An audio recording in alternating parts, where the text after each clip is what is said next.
Bible कहती है ए काहिल, तू कब तक पड़ा रहेगा? कब तक तेरा दिल नहीं करेगा कि तू उठे और उठ के कोई दुआ कर ले, उठे और उठ के बाइबल पढ़ ले, उठे और उठकर चर्च चला जाए, उठे। आप देखिए, मैं आपको कहना चाहता हूं, बहुत सारे लोग चर्च पता क्यों लेट आते हैं? उन्होंने तो पहला सवेरे उठने दे लीजिए कर दा। कब तक तू सुस्ती का मारा इस तरह की हरकतें करता रहेगा? अगर आप लेट हो गए हैं तो आधी रोटी खा लो। अगर माइंड हो कि मैंने चर्च टाइम पर जाना है, हमें आधी रोटी खाएं, 2 नवाले लगाएं, 2 कप चाय पियो तो चर्च आइयो। लेकिन इन्हें कहना ना, कप पूरा मका के जाना है।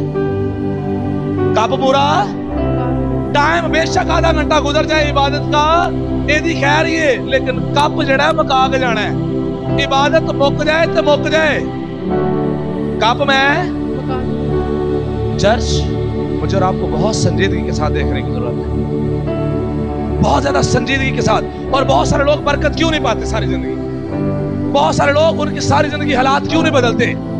बहुत सारे लोग, बहुत सारे खानदान क्यों हमेशा मुश्किल के अंदर ही रहते हैं, जिल्लत के अंदर ही रहते हैं, परेशानियों के अंदर ही रहते हैं, बीमारियों के अंदर ही रहते हैं, कमजोरियों के अंदर ही रहते हैं? मुश्किल हालात जो हैं उनकी जिंदगियों को नहीं छोड़ते। वजह क्या है? क्योंकि वो अपने आप को बदलने के लिए तैयार नहीं है।